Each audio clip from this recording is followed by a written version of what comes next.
Ladies and gentlemen, boys and girls, children of all ages, this is At the Helm Sports. I'm your host, Derek Helm. Thank you for joining me for episode 130. Please be sure to follow and subscribe on Apple Podcasts, Spotify. Leave those 5-star reviews. If you're watching on YouTube, make sure you're subscribed to the channel. Hit that like button in the comments section. Tell me, who is going to be your highest owned golfer over $10,000 this week on Draftkings? A lot of good options. Interesting to see where everybody's going. So we're back for the PGA Championship, and we did such a great job picking Koepka last year. I had to bring him back. Host of the Fantasy Golf Degenerates, contributor at Gup's Corner, Kenny Kim. How we doing, Kenny? Good, man. Ready for another Koepka win, probably. It's what I'm looking forward to this week. That's what I'm looking forward to. Yeah. I mean, I'm on him too. It seems like everybody is, but you've been on an absolute heater. So hopefully you can steer me in the right direction, because it's been a little bit of a rough year. But I think everyone had a little bit of a rough year, at least in the beginning. Yeah, when the Nick Dunlap is winning events, you're Yep. probably not going to win. And if Scotty's winning at 3-1, you're probably not betting that either. Absolutely. Now, I mean, it's nice that you survived someone shooting at your house, but I mean, something to keep in mind and maybe bring up to the hot detective. Have you considered that someone from the books put a hit out on you because of how hot you are? I mean, here's the thing. I don't know if Bet365 is really pissed off about my 10 grand that I've won in the last 3 months. I mean, that's sort of chump change for those guys, right? I'm not a big gambler. I'm not betting hundreds of dollars on a bet. I try and limit myself to around $250 to $300 a week for my bets. Now this week I've gone a little bit overboard because I've got a couple of placement bets. I do have matchup bets, and then I'm a little overexposed on the outright card. But it's a major, and I'm flush, so why not? Yeah, absolutely. You got the money to play with. I'm actually right at about where I usually am. We'll go over the card, but there's still a whole nother day, so we'll see where I end up by tomorrow night. But, usually as golf fans, we're complaining about news and just, not getting a lot of reportings. But it seems like the PGA Championship has flipped that on its head, because it is chaos right now. Yeah, it's pretty wild right now. We got Scheffler with the baby talk. We got Rory getting a divorce. We got Jimmy Dunn leaving the PGA Tour Policy Board. We got Spieth saying that everything's okay on the board and it's the way it should be. And then the last thing I just heard, of course, is that Ted Scott won't be with Scheffler on Saturday. He's going to be, I guess his daughter's graduation is Saturday. So he will caddy for Scheffler on Thursday and Friday, go home, see the graduation, come back for Sunday. So he's going to be missing his caddy for a day. So the graduation is Saturday, because I saw he was leaving Friday. I thought maybe it was Friday night and he'd be back Saturday, but no, he's missing a day. He's getting Scheffler's getting one of his boys to be his caddy. It's going to be a chaplain at his church. That's crazy. Or a chaplain, some type of chaplain, some religious dude that he's boys with, which is not shocking because it is Scotty Scheffler. Yeah. This is true. And then we got the Rory divorce. I mean, do you think he goes to live now? Not until the divorce is final. Yeah. That's what I'm saying. I mean, the thing is, he filed today. A lot of states it takes a year plus to actually go through the divorce process. So this is true. If he is going to go to live, and I don't know how Florida works. I don't know if it's Florida or New York, because she's from Rochester, right? Yeah. I don't know. That's where she was which place from, he filed. And I'm sure both have different laws, because both are wildly different when it comes to political aspects of states. So I don't know. More than likely, it usually takes about a year. I had a friend go through a divorce recently. They couldn't finalize the divorce for a full year in Virginia. So if he filed 2 days ago, he might not be able to finalize until next year's PGA Championship. Yeah, I mean, and obviously, I mean, you're not just filing for divorce right away. There's obviously been things going on for a while. So anybody saying that he's not in a great state of mind because of the divorce, I mean, they've obviously been going through stuff for a while for it to get to this point for them to finally file. So he's been playing pretty well. So maybe it's a weight off his shoulders. I mean, it could be, because the man played some of the best golf I've seen him play in a long time on that last week on my back nine at Wells Fargo. Of course, I had him, so that was nice.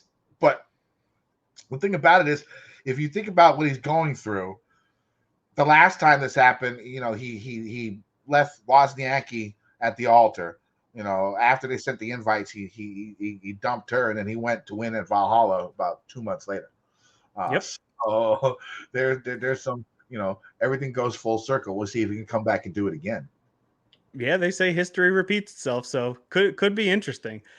But we're here to talk about the PGA Championship. Just wanted to talk about some of that because it is so rare that we get this much news and just so much in one day, 2 days out from a major. It's crazy. Yeah, it's wild. But we're here for the PGA Championship. Going to be played at Valhalla Golf Club, Louisville, Kentucky. Hosted 3 previous PGA Championships, also a Ryder Cup. Now, most recently, we saw Rory win here in 2014. But since then, there's been some changes to the course, mainly lengthening it. New tee boxes on 1, 8, 12, 14, and 18. They also changed to Zoysia grass in the fairways. So really not some crazy changes. I think the difference in driver technology and club technology probably makes up for the difference in distance here, I would say. Would you agree? Oh, yeah, definitely. I don't think 150, 160 yards added is really doing much to the course. I think the biggest thing is probably the grass. Yeah, definitely. And I mean, it's still a long course. We have Jack Nicklaus designed 7,609 yard par 71 with bent grass greens. There are 62 bunkers and 7 holes where water comes into play. We have 11 par 4s, 4 par 3s, 3 par 5s. Now, the par 5s are the easier holes on the course, probably gettable by most, but especially the longer guys. You definitely want to do your scoring on the par 5s. I think that's going to go a long way. And then the par 3s, really, you just don't want to lose ground there. They're not too difficult, but they are long. 3 of them are over 200 yards, with one just being just under at 190 yards. And then obviously there's some easy par 4s, some more difficult, but really you want to score on the par 5s and just make sure you're not losing ground on those par 3s, and then take the par 4s on a hole by hole basis. Mm-hmm. And anything to add there as far as the par Yeah, I mean, 4s or anything that goes? sounds about right. There's there's 7 par 4s from 450 to 510 yards. So that's a good proximity range to look at when it comes to yardage on par 4s. There's also 2 short ones. There's one like 351. There's one 370. The one that's 350 is an island green, so you can't really drive it. The 370 probably can't drive that either unless they do some crazy stuff with tee boxes. But they are easier holes. You should be able to get some birdies on those holes. So the shorter par 4s, the long par 5s, you're going to have to score. That's how you're going to win the event, and just hold on for dear life on the rest. Yeah, absolutely. And distance is definitely going to be a plus here. I mean, it is a long course, and we're going to see really long rough here. So, I mean, if you don't have distance, you absolutely have to live in the fairway here. Fairways are slightly easier to hit than tour average at 65%, but the shorter hitters absolutely have to hit the fairway. The longer hitters probably don't care as much, but it probably depends on how penal this rough is. And I've seen a couple videos. It looks like it's going to be deep. It's going to be penal, and it looks like the further off the fairway you get, it actually gets deeper. And then with the amount of rain that they got, you would have to assume it's going to be wet and even thicker and harder to get out of there. Oh, yeah. I mean, it looks like there's 3 different cuts as of now. My guess is they're not going to mow it. The first cut seems fine, and it stretches out a good amount in a lot of fairways from what I've seen from people with boots on the ground right now. It looks like it's at least 5 to 8 feet of first cut, which is not maybe 1.5 inches, something like that. And then the next one's about 2.5 inches, maybe 3. And then, of course, if you miss wildly, you're looking at around 4.5 inch rough. And, I think that they did that on purpose, because here's the thing. If you miss wildly and the rough is just 4 inches the whole way through, the ball's never going to bounce into like the trees. It's never going to bounce in the pine straw. It's just going to be stopped there because the grass is so thick. Now with the different types of graduated rough that they have, if you landed on that first cut, it could still take a pretty big bounce, especially because zoysia grass can hold water so well. What we noticed in 2014 was it was another wet week like we're going to see this week, and balls were just basically landing and plugging. Yep. They weren't. There was no bounce. There was no roll. There was nothing. Now with zoysia, you should be able to get a little bit more roll, a little bit more bounce, and if it hits that fescue first, in that first cut of graduated rough, it could sort of siphon over in and bounce hard, maybe into the trees. And I think doing it this way, yes, it makes it so if you just miss the fairway, it makes it a lot easier. But but if you hit that and you miss wildly, and the ball, lands on that first cut, it could scoot into the trees and to the pine and all that stuff. So it could add a little bit more trouble. Yeah, definitely. And these fairways are tree lined, but the trees are a little bit further off the fairway. So if you're going further off course, then you're bringing those trees into play with the 4-inch rough. So it's definitely going to be an interesting dynamic there. Yeah, it's going to be fun. I mean, the thing is, like I said, the fairways aren't that narrow. They're people have been hitting them, so that extra little bit of room, if golfers aren't hitting it wildly, it could make some golfers, score a lot better. I think we could see something like we saw last week, where the winning score would be like mid to high, mid teens, but like you could have people that make the cut that are like 15 over par. Yeah. Yep. And that make the cut. They could be, and just fall back on the weekend. That's something we saw at Wells Fargo. I think that's something that we can see again this week. Yeah, I agree. And we've seen the PGA Championship get more difficult over the years, probably a little bit more difficult than what we saw in 2014, but I could definitely see it getting to minus 14, maybe 15 there. And like you Yeah. said, there could be a wide range from the leaders to the back of the pack. So definitely could see that. But you want some distance here. If you're not having distance, you want to hit the fairways. But regardless of where you are, you're going to have to hit your long irons. What we've seen so far from this course is about 34% of approach shots coming from 200 plus yards. And then we got another big chunk coming from 175 to 200. So the long irons are an absolute must here. As a result of longer irons, these greens are pretty small too. I think the fifth smallest on tour. So going to see a lot of missed greens. So around the green comes into play as well. Now around here, it's a little bit easier to scramble with the rough around the greens and not so many tight lies.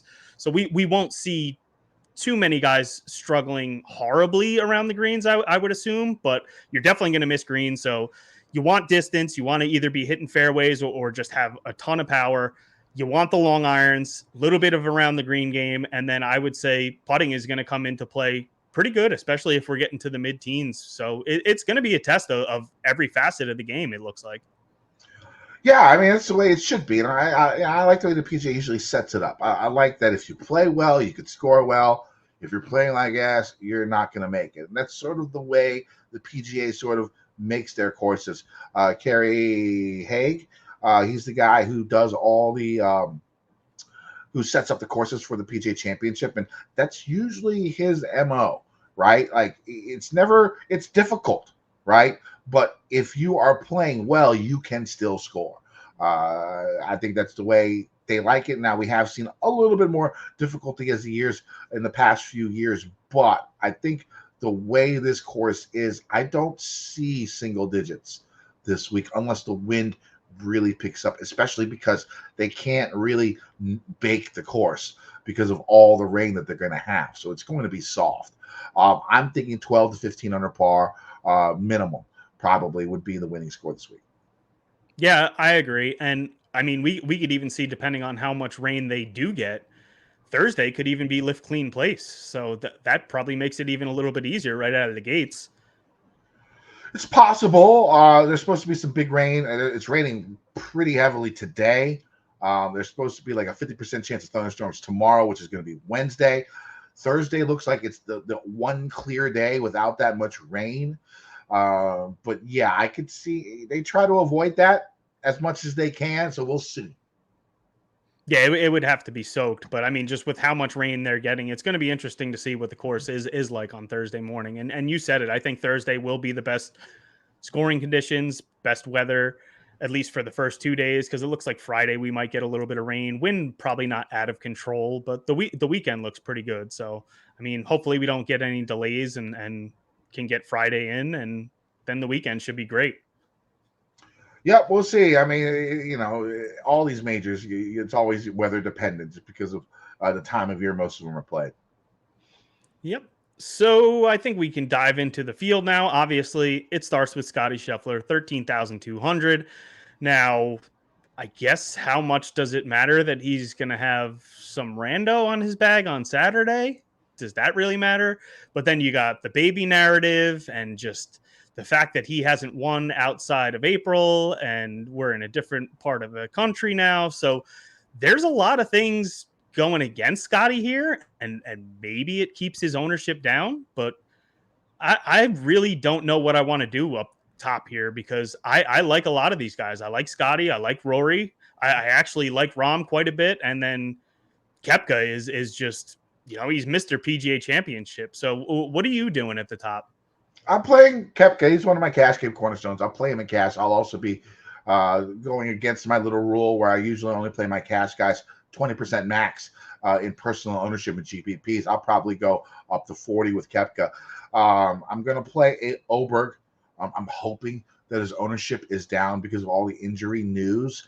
From what I'm hearing, he is getting used to a brace in his knee, but he's so young and he's out there practicing. And from what people have said that they've seen, it looks like the game seems fine.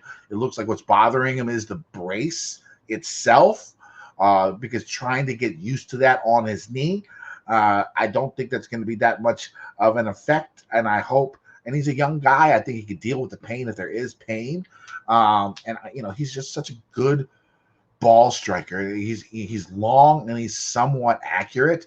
I mean, it's perfect. It's like exactly what you need. His iron game has been getting a lot better as his career has progressed on the PGA Tour. So those are the two guys that I know I'm playing. Okay, and I'm hoping that Oberg is a little bit reduced ownership. We'll see. I would expect he probably would have been around 20, anywhere from 18 to 22% if he was healthy. And if he didn't come in missing last week. So I'm hoping maybe you can get him sub 15%, sub 12% would be even greater. But when it comes to the guys up top, when it's Scheffler, Rory, and Rahm, I'm playing one of them. You can't really overexpose yourself and play too many of those guys, especially if you're playing another couple in that 10K range. So personally for me, I think I'm going to go Rahm, just because, again, he's probably going to be the least owned out of the three between Rory and Scheffler. I would expect. We'll see. If Scheffler is the lowest owned out of the three, I might have to pivot and go with him. But it's going to be an ownership call. And I like Rahm just because that, the Masters really bothered him. It was sort of embarrassing for him to come in and do his thing. But I can sort of give him a pass because he wasn't used to the way the setup was at Live and how coming into a major, he probably wasn't used to. Probably didn't know exactly how to go about that. When you're on tour, you set your schedule, you know what you have to do, and you get ready for the major. And Live, you're sort of forced to play certain weeks, right? And then you're off certain weeks. So it's a bit different. You can't really make your own schedule. And for that, I think it made it a little bit more difficult for Rahm to prepare for the Masters. Now that he's been through a major, he knows what to expect. I think he will be ready for this event. And so I do like Rahm up there. So the three guys I'll probably play in that upper 10K range are probably going to be Rahm, Kepka, and Oberg. And, that Rahm could change if there's some crazy low ownership on Scotty. Yeah, and I love the sentiment on Rahm. I basically said something similar last night. I mean, I made an outright on him. It's very rare that we see him at 20-1, and I still believe he's one of the best golfers in the world. So, yeah, going to Live and just hearing the way he's talked about it, it almost seems like he kind of regrets it in some ways. So it's definitely been I'm an sure his adjustment wife period. and family doesn't. I don't know if he regrets it. Yeah. I mean, $500 No, million bucks. I mean, How can you Yeah, no, regret but I, that? I just think it's been weird for him going out there and just nobody watching him, and just how motivated has he really been over on Live? Granted, he Mhm. hasn't won there, but he's still coming in top 10 every single week. So, and then you said it at the Masters, coming in there and just, we don't really see returning champions do great generally at the Masters anyway, but then you add all the Live stuff and all that. It and I'm sure he's pissed off, like you said. So I love Rom here. I do expect him to be pretty low owned. Made the outright on him at 20-1.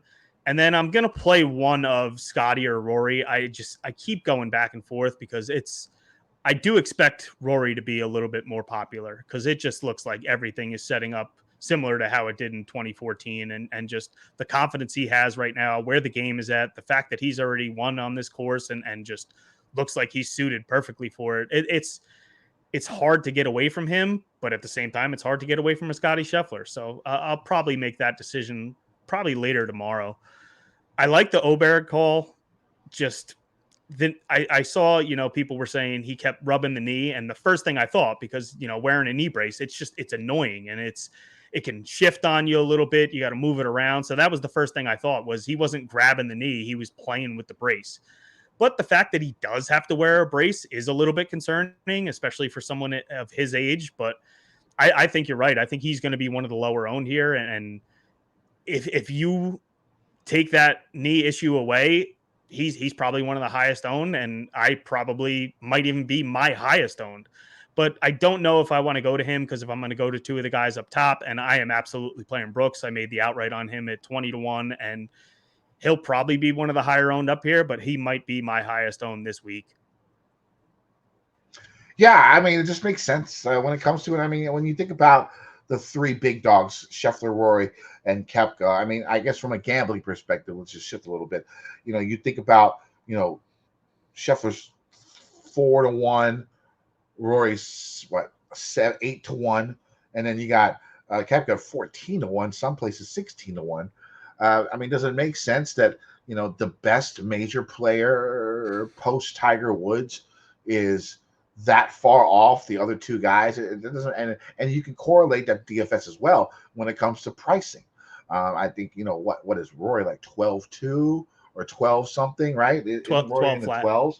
12 Yeah, he's flat. 12 flat. Scotty's 13-2, and you got Koepka 10-8. You're saving 12,000 from, or 1,200 from Rory, and you're saving, I don't know, 2,400 from Scheffler. That's a lot, and I Yeah, don't that think goes a long that way. gap should be that big. You know what I'm saying? I agree. I agree. And it seems like a lot of other people agree, because there's not a single person I've listened to that isn't on Kepka or hasn't bet Kepka. So I do expect him to be pretty popular, but I don't care. It's Kepka at a PGA Championship, and I am definitely going right back to him.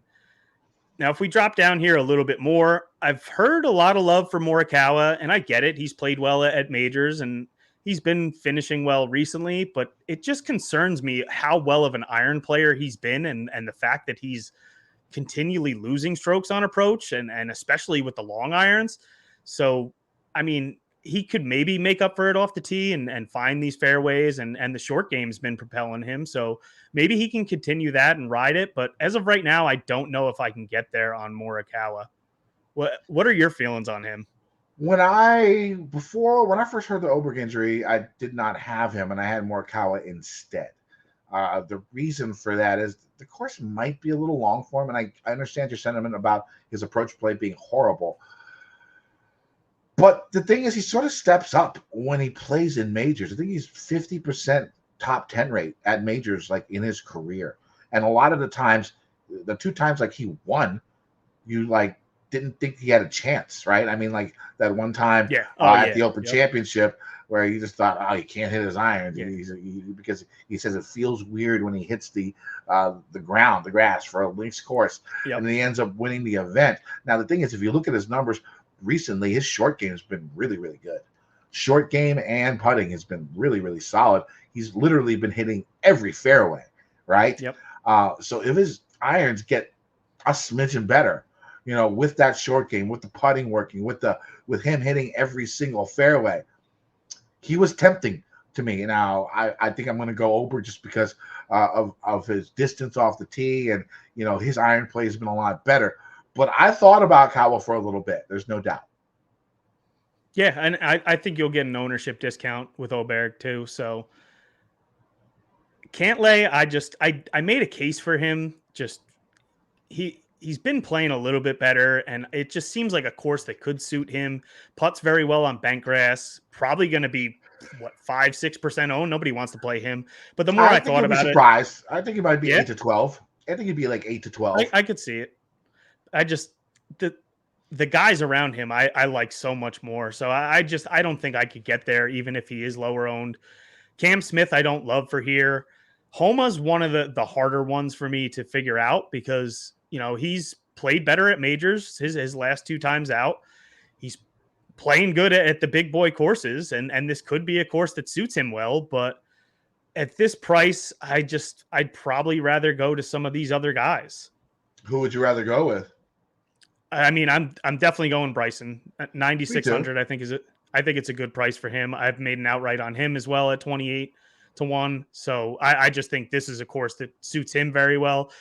Same thing. I like Wyndham. Last week was a little bit upsetting, but hopefully it just gets people off of him and his ownership comes down a bit. But he's another guy I just think with his distance off the tee, his ability around the greens and putting, I think he could finish well here.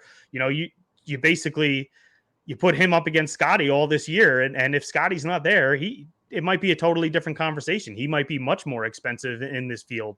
So I love Wyndham. And then can't play all these guys here, but I have interest in Neiman. I have interest in Thomas. I don't know what to do with Hovland, but Neiman is really, really interesting to me because obviously the majors have not been good for him, but I mean, you look what he's been doing this year. He was fifth at the Fortinet, won the Australian Open, fourth in Dubai, won Mayakoba, 30th in Vegas, third on the Asian Tour, won Jeddah, fourth in Hong Kong, ninth in Miami, 22 at the Masters, third at Adelaide, seventh at Singapore. He's second in driving distance, second in greens and regulation, and 15th in scrambling on live. Now, granted, a lot of that is live against weaker fields, but some of it is some better fields in Dubai and on the Asian Tour. So I don't know. I think that he can hit the long irons. He's got distance off the tee. So I kind of like Neiman for this course. If it wasn't a major, it would probably suit him perfectly. Yeah, I mean, Neiman reminds me of Homa before his Open Championship. Yep. Right? I mean, you just didn't roster him at majors. I mean, he's played in 20 majors. His best finish is 16. I think he only has like 3 top 20s, maybe 2 top 20s in 20 major appearances in his career. I need him to show me something first before I play him in a major. I know you want to be early to the party, whatever, but I saw what Homa did at the Open Championship, and I rostered him at the Masters, and it paid off, right? I don't think I can get aboard Neiman until I see something like that, a top 10 from him at some type of major. Because, I mean, at this point in time, after 20 majors, he has the skill. It's got to be in his head, right? It's got to be in his head. You would think so. Yep. Yeah, because, I mean, the man has mad skill, right? One of the best players in the world, without a doubt. Top 20 player in the world, right? But he's never finished better than 16th in a major in 20 appearances. That, to me, just screams something is not right when he plays in these major tournaments. Either he's putting too much pressure on himself or something, right? It's just not working. And I can't get on board with him until I see something from him, sort of like what I saw from Homa at the Open Championship. Personally, I do love Homa this week. Like you sort of went over it. Like, he plays well at big boy courses. He's come through. He had his time where he's actually been in contention at a major with the Masters. He had a decent showing last week, a top 10, sort of under the radar. I really do like him. I like Bryson. Everyone's going to like Bryson. Yep. And then I'm either going to go Wyndham Clark or Hovland. I haven't decided right now. It's Wyndham. But we'll see. I think both of their ownerships are going to be low, so I'd probably stick with Wyndham Clark, but we'll have to see when it comes down to, because Hovland did show something, at least on Sunday, with his ball striking being a little bit better. And, of course, with the rough being sort of high around the greens and not being runoff areas and like really tight lies. I think that favors him around the greens if he misses it, because we all know how poor of a chipper he is. But I think popping under the ball with a wedge and thick grass is a lot easier than trying to judge the distance on tight lies, especially for shitty people around the green. So I'm thinking about Hovland right now. I'm leaning Clark though. Yeah, I just with Hovland, I mean, I don't know if I'm going to get there, but it scares me because he's another guy that shows up at these majors, and I wouldn't even be surprised if he somehow won this. I mean, but you can't really just go on a what if. Now, Justin Thomas is basically the opposite of Neiman. Hasn't been incredible this year, but he already has 2 PGA championships, and he plays well on long courses. So I could see him showing up here as well. So it still got a lot of decisions to make in this range. The only two that I know for a fact I'm playing are Wyndham and Bryson. And then if we go a little bit further down, Zalatoris, I think is a very good fit for here. Now, he made it through last week, but there were some hiccups. So I don't know if maybe the back is a little bit more of an issue that we've been led to believe. Have you heard anything as far as the back goes?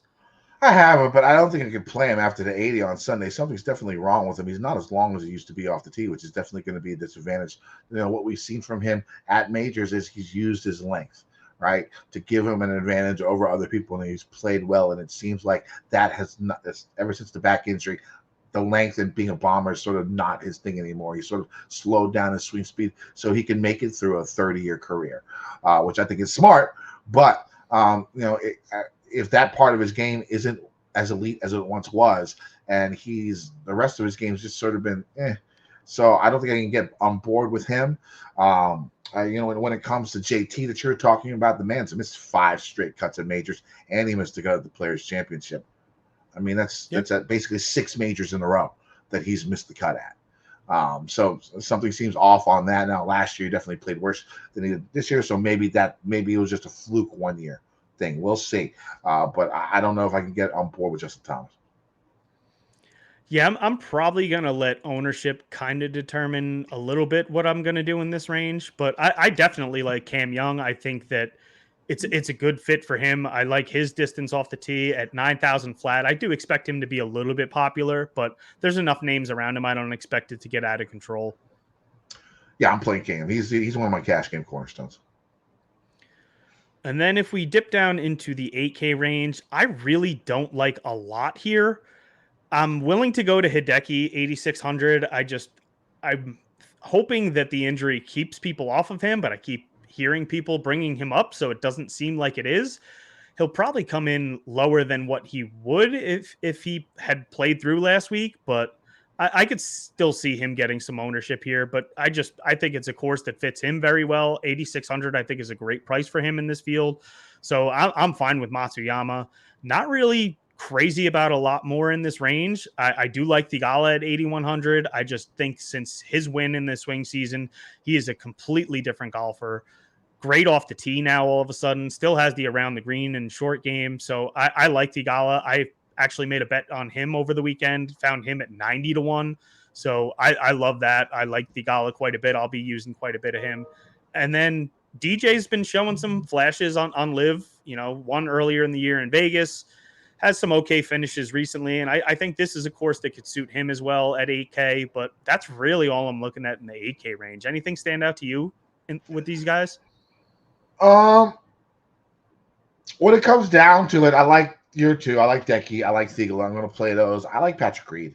When it comes down to Reed, I think in the last 7 years, if you take the top 10 in strokes gained tee to green at majors, he's inside the top 10. It might even be the last 5 years. So the guy just sort of comes in, steps it up at majors. I know his game might not be like, his short game's great. He can putt.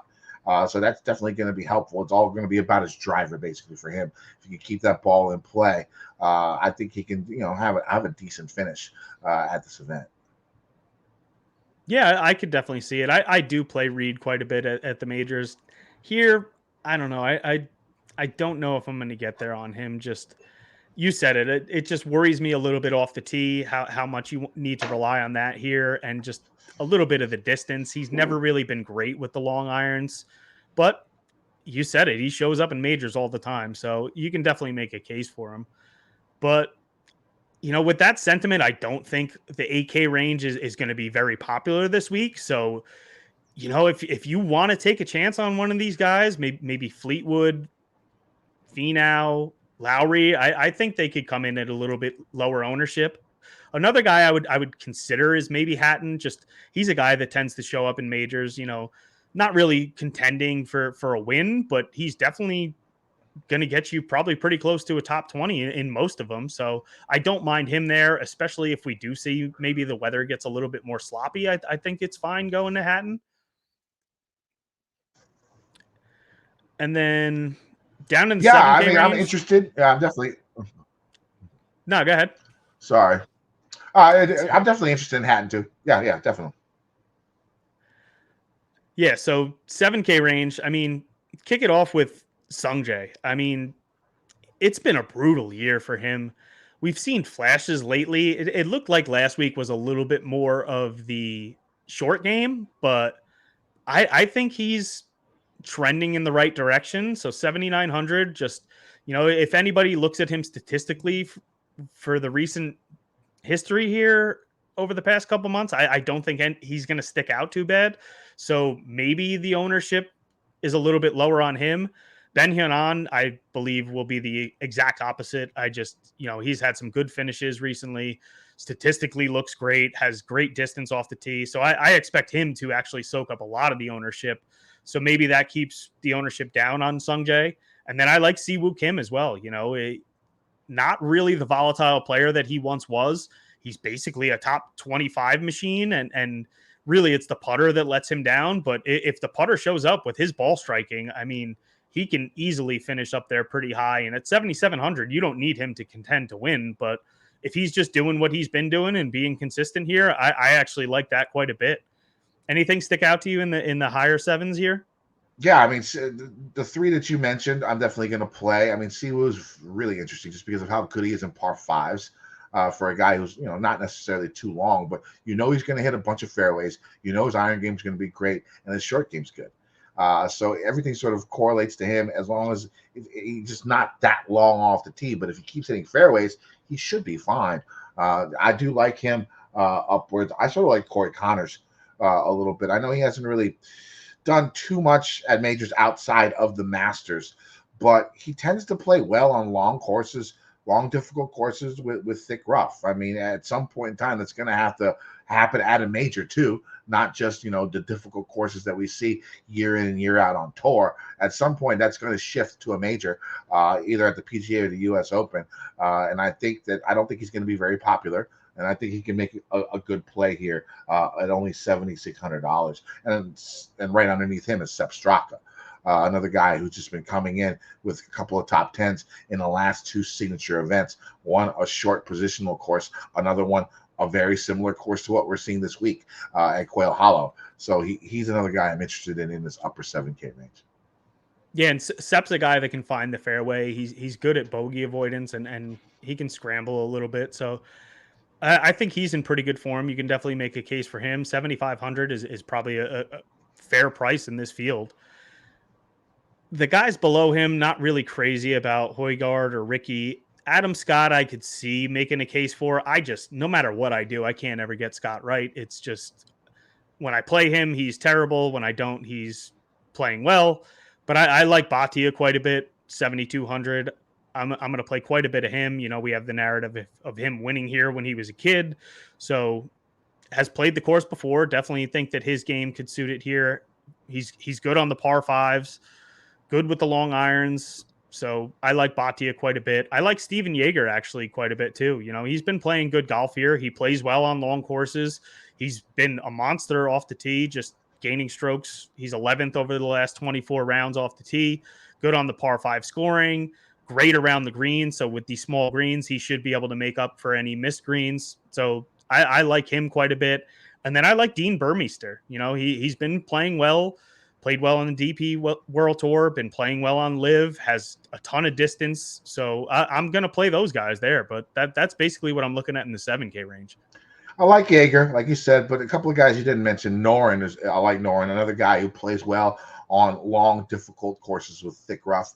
I don't think he's going to win, but at $7,200, top 10, I think is possible for a guy who has been in good form leading up to this event. Another guy down here would be Keegan Bradley at $7,100, gaining almost 9 strokes with his irons in his last 2 events. Really, really good around the green here recently, and his best putting surface is bent. He actually gained strokes on bent grass throughout his career. Putting. So I think it's another person that you could take a peek at. And of course, I think I forget who he's playing with. He's playing with like Tiger. Isn't he playing with Tiger? So I'm trying to remember. So that could be not great, but we'll see how it goes. But at 7,100, I'm willing to take the risk. Yeah, no, I like Bradley, and I mean, I think he's won a couple tournaments on bent grass too. So it's definitely a surface that he tends to show up on with the putter. And if he's also, former PGA champion. Champion. I think 51% of all PGA championship winners have more than one. Yeah. Yep. Yeah. We see repeat Wanamaker lifters several times here. So I like that call. Now down in the 6K range, I mean, we might as well just get to it. Are you playing Tiger? No. Yeah, I don't think I'm gonna. Last night I kind of made a case for it and thought that he could play well here, but I just at 6,800, I don't think it's a terrible price. Maybe I might just bet him to make the cut, but I'm not really expecting too much from him. And I do think there are some guys in this area that can play a little bit better. Chris Kirk being one of them, 6,900. He's good off the tee, good around the green, and I think that he can take advantage of the par 4s here. So I like Kirk. Aaron Rye, not really a big fan of him. Usually like him a little bit more in some difficult conditions where he's trying to avoid bogeys, but he's been playing well here, and I think you can make a case for him. Keith Mitchell, I absolutely love. Honestly, I think this is a misprice considering what he's been doing. Third off the tee, third on approach. He's 15th in bogey avoidance, 13th in driving distance, second in opportunities gained. Now that opportunities gained, I think could actually come into play quite a bit here because, you have small greens. So if you have guys that can continually put it in scoring range, I definitely think that goes a long way. But what are you thinking here in the top 6s? Yeah, I do like Rye, like you said. I love Keith Mitchell. He's one of my favorites down here just because his game seems like it's going to correlate well with this type of course, especially with how well he is off the tee. And of course, his iron game is, top 5 in this field in the last 24 rounds. So you got the ball striking down for a guy at $6,600. I love it. If you're looking for somebody that, those are going to be the 3 probably most popular guys in this upper range. You can throw a little Harris English in there for me for a single-digit ownership guy, a guy who comes out there who's short, not that long, but he tends to play well on longer courses. For some reason. Why? I don't know. But he just tends to play well on longer courses because you would think that if he does that, his long iron game is great, but really not that great. So I don't know what he does when it comes to events like these, but he tends to play well, and I'd take a risk at him at 6,500. Yeah, I like that. I think I might play Kitayama too at 6,500. He's been all right here. I want to see what missed the cut since the middle of last year. Yeah. I want to see what his ownership gets to. I don't think it should be anything. I don't think anybody down here really gets crazy, but if we go a little bit further down, I mean, Hoagie is great with the ball striking, but I just don't think you can trust his putter and really hasn't been great off the tee. So maybe in consideration, but probably not. Taylor Moore, I think, is definitely in play here at 6,200. He's good around the green. He's got a little bit of distance off the tee, good on the par 5 scoring. So I think you can make a case for Taylor Moore. And then I like Billy Horschel. I think he's just a slightly above caliber golfer than a lot of these guys around here. Has won some big tournaments, obviously won Memorial, so has played well on Jack courses before. So I like him too. And then down at 6K flat, Taylor Pendrith, I think, is just trending in the right direction. Similar to maybe like a Bryson Light, where he can kind of just get there off the tee and putting. But at 6K, I think it's a good price for him with how well he's been playing.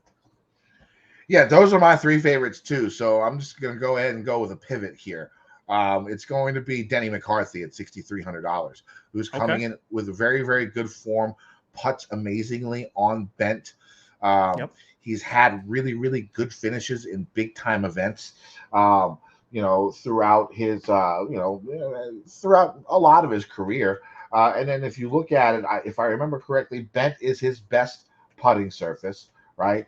The two tournaments he's finished in the top 6 in the last 4 events, Wells Fargo and Valero, both difficult courses, Copperhead and, of course, Quail Hollow. And the one similar thing about those is they all require long iron play. And, of course, he's had a bunch of top 20s at the U.S. Open. And this is, U.S. Open light, pretty similar.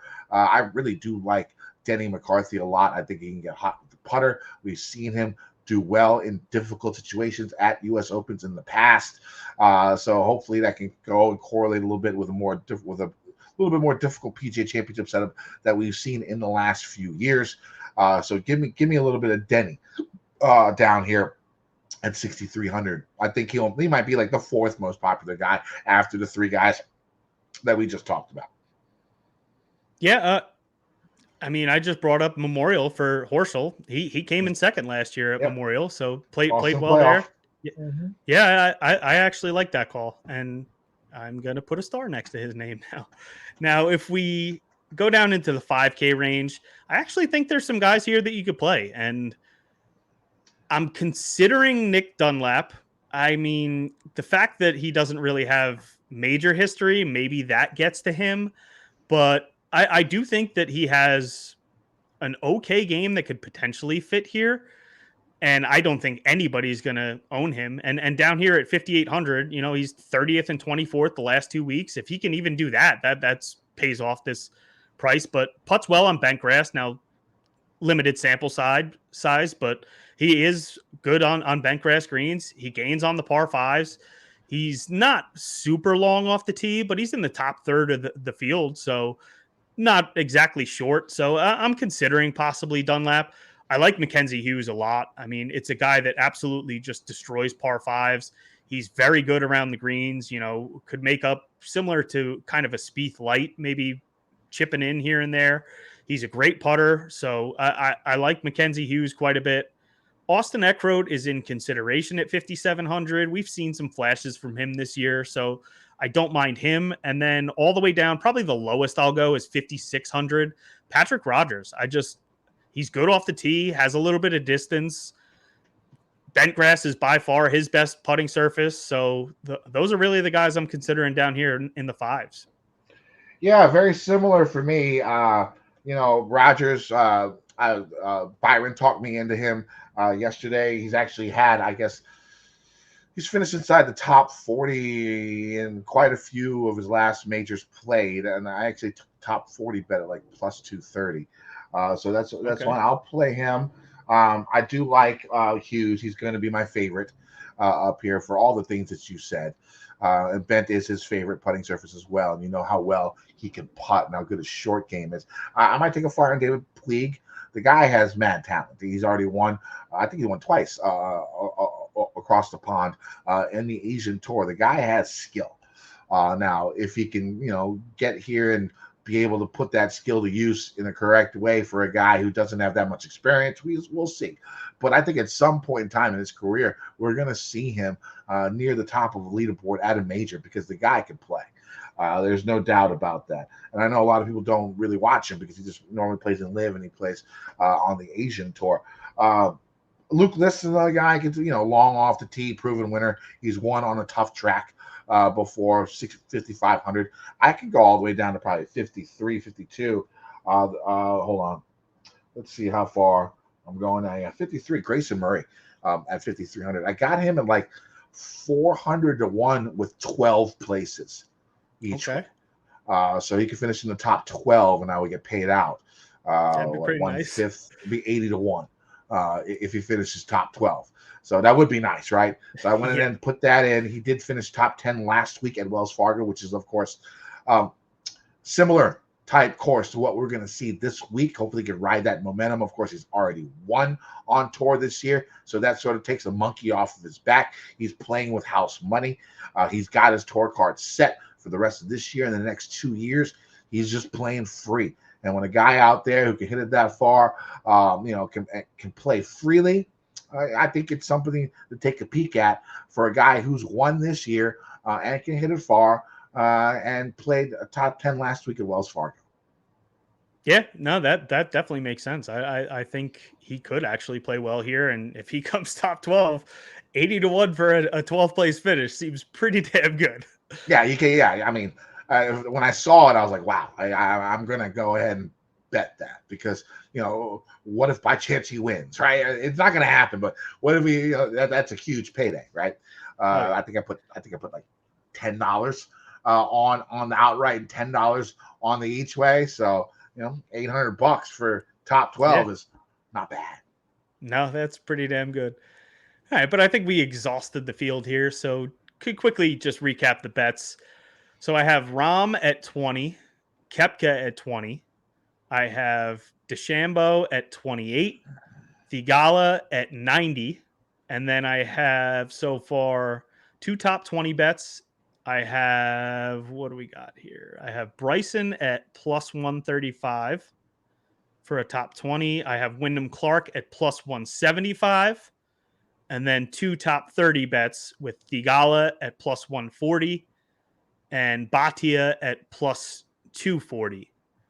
And then I've made one Nice. first round leader bet so far. I bet Bryson at 35 to 1. Just when he plays well and wins, it generally starts right out of the gate. So I It do like does. him as first round leader, Mhm. especially Thursday is going to be the easiest conditions. So You could tell I how like he's that. going to be in the first round. He's like weird Yep. like that. If he's playing well, watch out.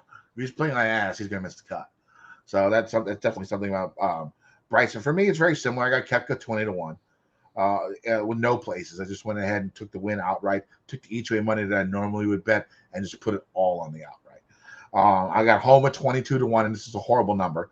I got this number last week before Wells Fargo because I thought Homa could win, and I expected this number to go down. Yeah. It Yeah, did I get not. that. You can get him at 35 to 1 right now, which is great. I would bet Homa 35 to 1, no doubt.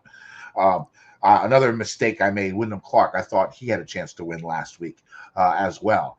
So I got him at 25 to 1 with 8 places. Right now, you get him like 40, 45. So mistake, whatever. The number's already in there. I got to take it. Bryson 25 to 1, 8 places. And then Thigala 60 to 1, 8 places. I do have a bunch of bombs. Denny McCarthy 100 to 1, 8 places. Bhatia 125 to 1, 8 places. Hughes 175 to 1, 8 places. And Grayson Murray 400 to 1, 12 places. I got a couple of top 40 bets. Keith Mitchell plus 160, top 40.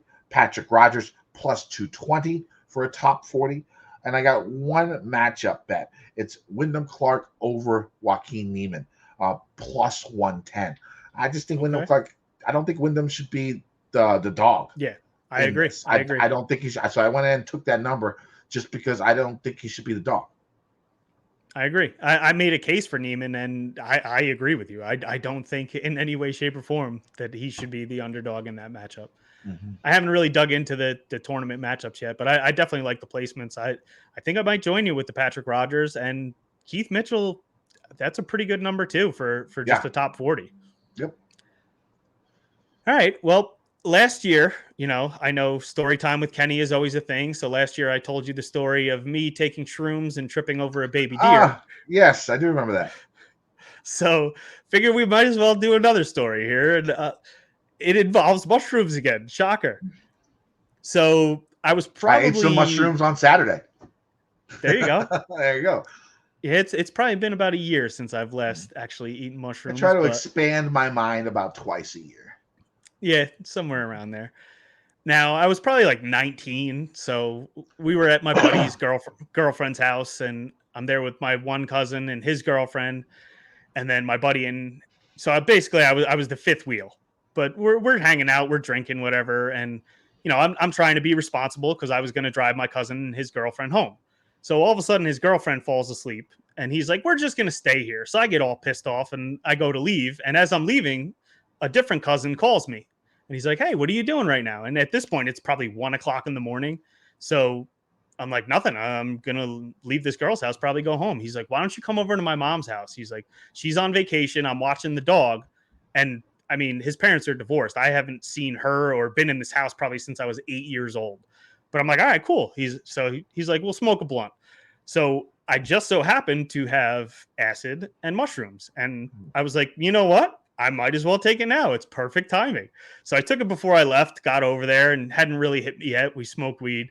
And then all of a sudden we're sitting there and it just hits me like a ton of bricks. And we're sitting in his room and I think he had like Showtime on or something. And all of a sudden some weird hentai cartoon comes on. And he even said, he was like, I don't know how you're watching this right now because I'm freaking out. So next thing I know, he's out cold. So it's probably like 3 o'clock in the morning and I'm sitting in his mom's house. You're just where beginning the trip if you ate acid. It's just the beginning. Yep. Yeah. And the shrooms had already hit me. But I'm sitting there and just I'm in his mom's house where I haven't been since I was 8 years old. And she's Native American. So all around the house is just dream catchers and wolves and bears. And so I'm sitting there just tripping balls all by myself in this house. And finally, I couldn't even take it anymore. I had to go outside and sit on the stoop by myself. And I was just absolutely just destroying cigarettes. Finally, I ran out of cigarettes as the sun's coming up. And there's a gas station around the corner. So I'm like, screw it. I got to walk to the gas station. And I walk to the gas station. This is on a Friday morning. People are going to work, getting their coffees all online while I'm sitting there tripping balls. I finally get up to that situation before. Yes. So I finally get up to the counter and, you know, I get a Dutch Master and a pack of Newports. And the guy goes, ID? And I realized that I didn't have my ID on me. So I just sit there tripping balls, laughing hysterical with a huge line of people behind me. And finally, I was just like, all right, I've had enough of this. I need to go home because my cousin's still sleeping. So I decided to drive home. It's only about an 8-minute drive. And I'm sitting there white knuckling, just driving, just like, don't hit anything. Don't hit anything. Ooh. I go to pull in my driveway. And, you know, I'm 19 years old. My dad's truck is there. Now, he doesn't care if I drink or anything, but if I come in at, you know, first thing in the morning, tripping balls, he's probably not going to be very happy. So I didn't want to deal with that. So I went around the corner to this development and I'm just sitting in my car and there's landscapers there. And all the landscapers just, you know, they're just cutting lawn. They're not paying attention to me at all. But in my paranoid head, they're looking at me. So I got to get out and I got to walk away. So I start walking away and then all of a sudden the lawnmowers are following me. So I'm just terrified that the landscapers are following me. Finally, I'm just like, screw it. I don't even care. I'm going home. I'm going to tell my dad I'm tripping balls and that's it. So after this whole ordeal of hours, I finally pull in the driveway. I go to walk in and then just get ready to see my dad. And then I totally forgot that he was at a golf outing and left his truck and someone picked him up. So I could have gone home 3 hours earlier, but instead went on this whole expedition tripping my balls off for absolutely no reason. So I just fell to the floor laughing hysterical. So not as good as the deer story, but it was an eventful one.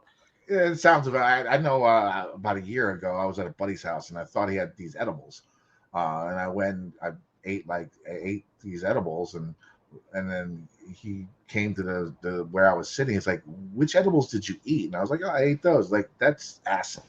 So I ate like 9 hits of acid and like a couple of edibles, thinking they were like 50 milligram edibles. I was going to pop like 3 of them. Each one had 3 hits of acid on it. And I haven't done that since I was probably college, like freshman year. Yeah, I think that might have been the last time I did acid. It's been like 25 years. It was a crazy. I tripped for like 14 hours. It was horrible. Jesus. That's insane. It was horrible. Yeah, It was that's horrible. the worst too. Is when you do it accidentally. There's Yeah. nothing worse than that. Like I it's was one not thing when planning you're on that. prepared for it and you're jumping into it, but yeah, that's not a good time. I went home. I told him to take me home, and I was just in my house with the lights off for like 14 hours. It was bad. It was bad. Yeah, that's a rough weekend. Mhm. All right, but I think we did a pretty good job breaking down this tournament, and thanks for joining me again, Kenny. Hopefully we can hit Koepka again. If we had Koepka again, we got to come back next year and just to go for the three-peat. I don't know if we can do 3 in a row, but we'll see. I guess we'll find out. But let everybody know where to find you. Yeah, you can find me on X at KendoVT. You can find my articles on gupscorner.com. Use promo code Kenny. Save yourself 30% on a sub to Gups Corner. Also, of course, the Fantasy Golf Degenerates podcast and YouTube show every Monday night. It comes out with Byron Lindeque. Awesome. Thanks a lot, Kenny. Good luck this week. You too, man. Let's win some money. Hell yeah. That's going to do it for this week. As always, thank you for listening. Check out thehelmsports.com. I'll have all my bets up there by Wednesday night. Check out The Helm Sports on Substack. Sign up for the newsletter. You get the bets sent right to you. All my Draftkings breakdown, weather, all that good stuff. So check that out.